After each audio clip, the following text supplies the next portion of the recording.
আপনার জন্য দ্বিতীয় প্রশ্ন।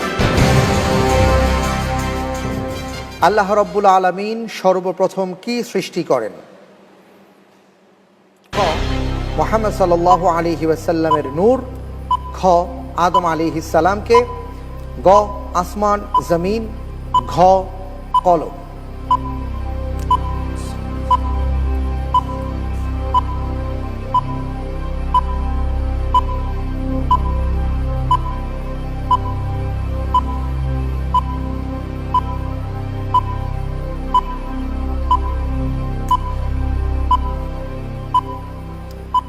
জি, আলহামদুলিল্লাহ। আল্লাহ সুবহানাহু ওয়া তাআলা পৃথিবীর সৃষ্টি জগতের মধ্যে সর্বপ্রথম কলম সৃষ্টি করেছেন।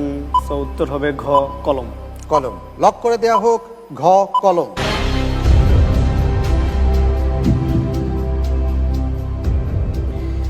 আপনি বলছেন কলম। সারা জীবন বিভিন্ন মানুষের কাছে শুনে এসেছি নূরে মুহাম্মদ। মুহাম্মদ সাল্লাল্লাহু আলাইহি সাল্লামের নূর। দেখি আপনার উত্তরের কি অবস্থা। আপনি যে উত্তরটি দিয়েছেন, আল্লাহ তাআলা সর্বপ্রথম কলম সৃষ্টি করেছেন, আপনার উত্তরটি সঠিক হয়েছে। আলহামদুলিল্লাহ। আলহামদুলিল্লাহ, আপনাকে মোবারকবাদ জানাচ্ছি। আমরা জেনে নিলাম প্রিয় দর্শক যে আল্লাহ রাব্বুল আলামিন সর্বপ্রথম কলম সৃষ্টি করেছেন। এ প্রসঙ্গে আমাদের মাঝে কথা বলার জন্য আমি অনুরোধ জানাচ্ছি, বিশেষজ্ঞ প্যানেলে রয়েছেন মোহতারাম মাওলানা আবুল কালাম আজাদ আল আজহারি।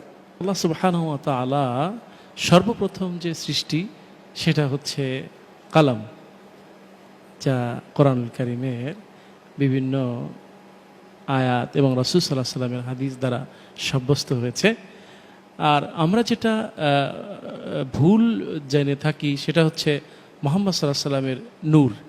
আসলে এই কথাটা একটা প্রচলিত বেদআত। এর থেকে আমাদেরকে দূরে থাকা সকলেরই ঈমানের দাবি যে আল্লাহ সুবহানাহু ওয়া তাআলা সর্বপ্রথম যেটা সৃষ্টি করেছেন সেটা হচ্ছে কলম। এটাই দালালাত করে যে আল্লাহ সুবহানাহু ওয়া তাআলা শিক্ষাকেই মানুষের সৃষ্টির আগেই শিক্ষাকে আল্লাহ প্রাধান্য দিয়েছেন।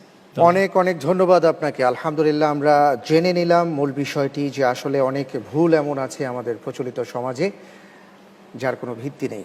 পরের প্রশ্নে যাবো ইনশাআল্লাহ। ইনশাআল্লাহ। ইনশাআল্লাহ তাআলা। আপনার জন্য এবারের প্রশ্ন।